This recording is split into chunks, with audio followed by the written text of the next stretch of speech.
Bismillahirrahmanirrahim. Assalamualaikum warahmatullahi wabarakatuh. Teman-teman sub online, alhamdulillah ya, kita bisa kembali melanjutkan program yang sudah lama ya tertunda, yaitu membaca 10 menit membaca Sirah Nabawiyah. Ya, kita sudah 2 episode dan sudah sampai kemarin di episode kedua, itu adalah pengantar pentaklik.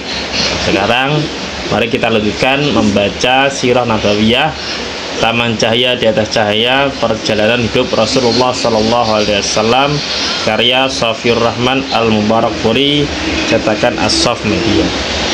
Bismillahirrahmanirrahim. Bismillahirrahmanirrahim. Pengantar penulis. Segala puji bagi Allah, Rabb semesta alam, dan salawat serta salam atas Rasul yang paling utama dan penutup para nabi, yaitu Muhammad As-Sadiq yang jujur, dan Al-Amin yang dipercaya, yang diutus kepada jin dan manusia seluruhnya. Juga salawat serta salam atas keluarga dan sahabat-sahabat beliau Sallallahu Alaihi Wasallam yang membawa panji-panji agama ini, serta atas orang-orang yang mengikuti mereka dengan cara yang baik dari kalangan para imam, para pemberi petunjuk, dan para penyuluh dakwah, dan kalangan orang-orang yang bertakwa serta orang-orang solih. Demikian pula atas setiap orang yang menempuh jalan mereka hingga akhir. Amma ba'du, sesungguhnya Sirah Nabawiyah, perjalanan hidup Nabi Shallallahu Alaihi Wasallam, termasuk setinggi-tinggi, semulia-mulia, dan seagung-agungnya ilmu dari segi tujuan maupun tuntutan. Dengan ilmu ini, seorang muslim bisa mengenal keadaan agama dan nabinya, mengenal dengan apa Allah telah muliakan beliau Sallallahu Alaihi Wasallam, yakni dengan ketinggian nasab, keturunan, dan keluhuran watak. Lalu mengenal dengan apa Allah telah tinggikan beliau Sallallahu Alaihi Wasallam, yakni dengan memilih beliau Sallallahu Alaihi Wasallam untuk menerima wahyu dan risalah, serta memikul beban dakwah, mengajak menuju Allah dan agama Allah.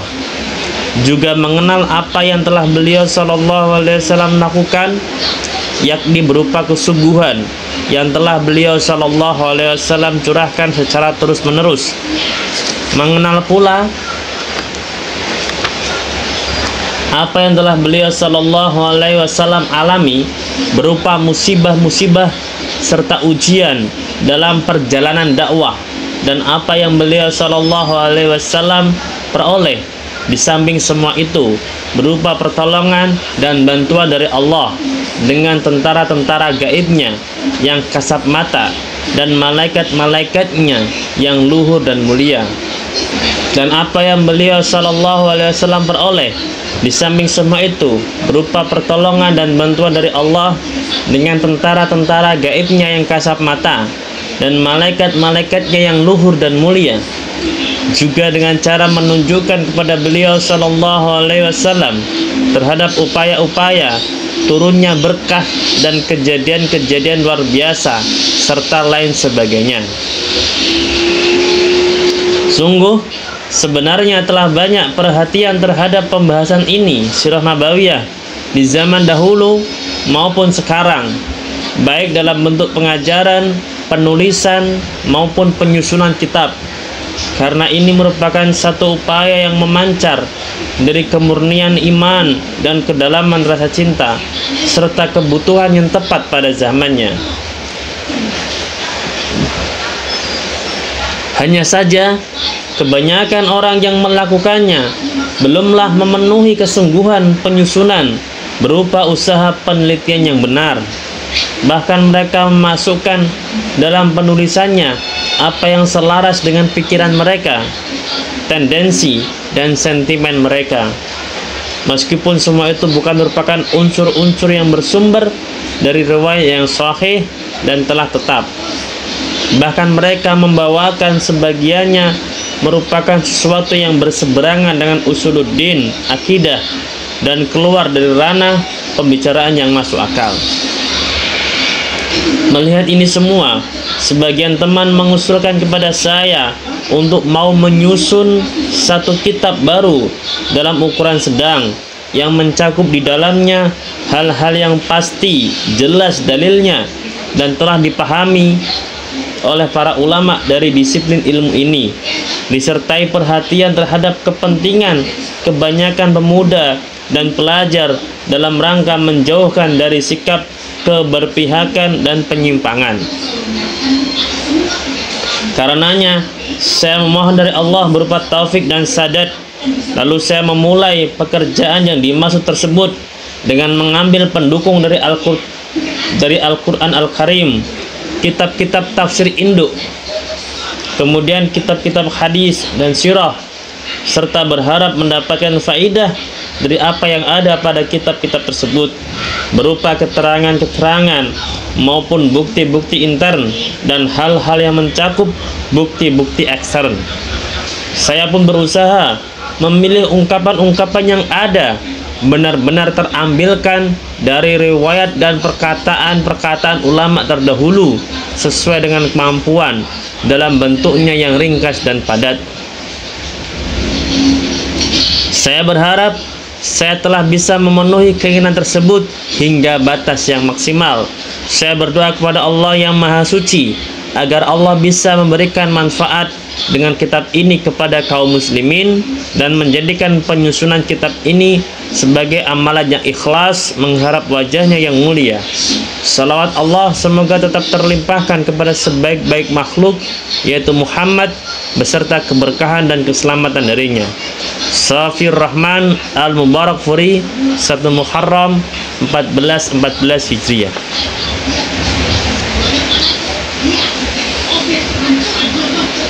Sekarang kita ke halaman 1.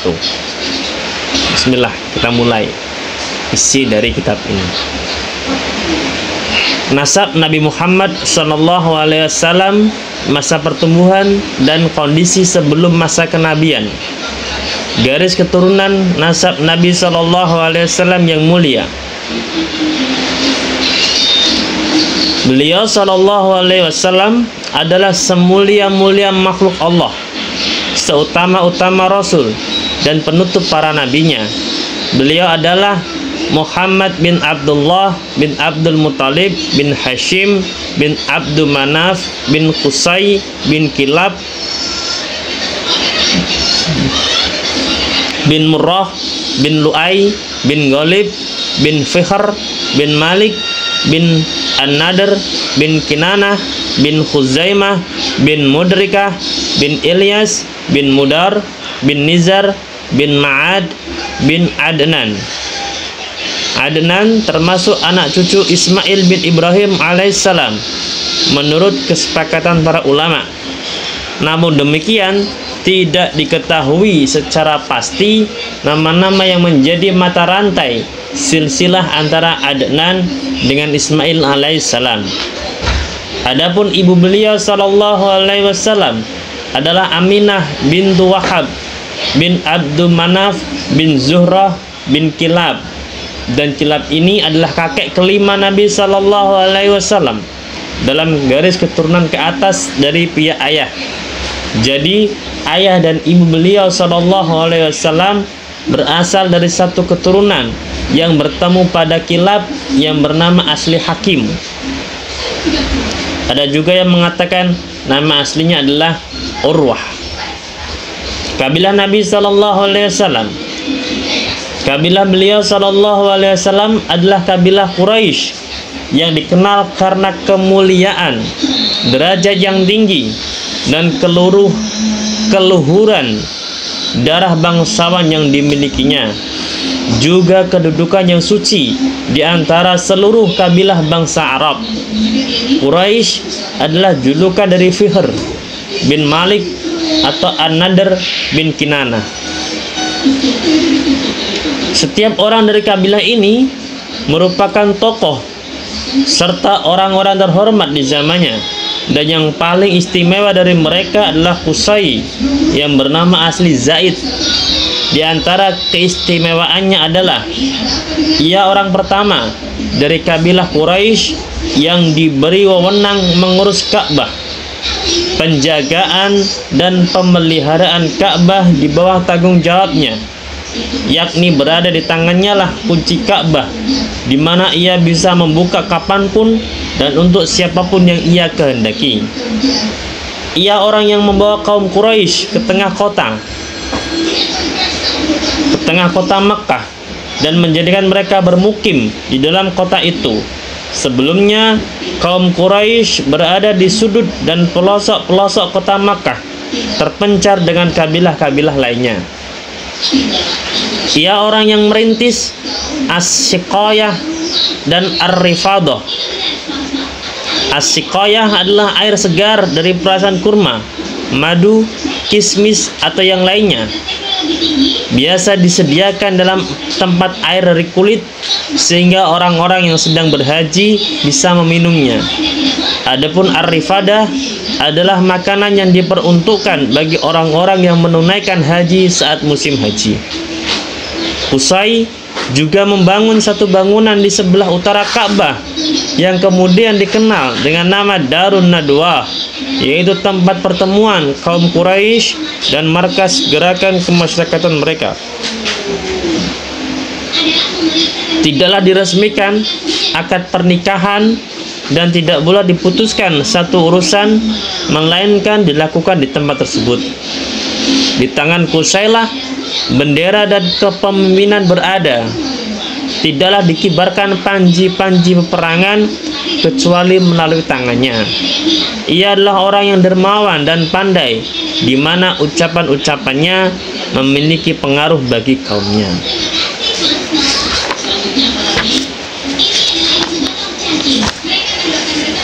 Barakallah.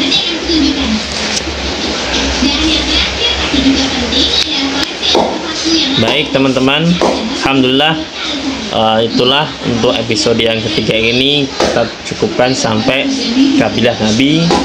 Mudah-mudahan apa yang kami bacakan, apa-apa yang kita dengarkan, Allah memberkahinya, dan mudah-mudahan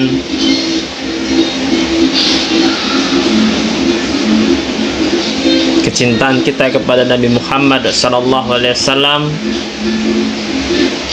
menjadikan kita kelak berhak untuk mendapatkan syafaat dari beliau di akhirat kelak. Demikian, wabillahi taufiq wal hidayah. Wassalamualaikum warahmatullahi wabarakatuh.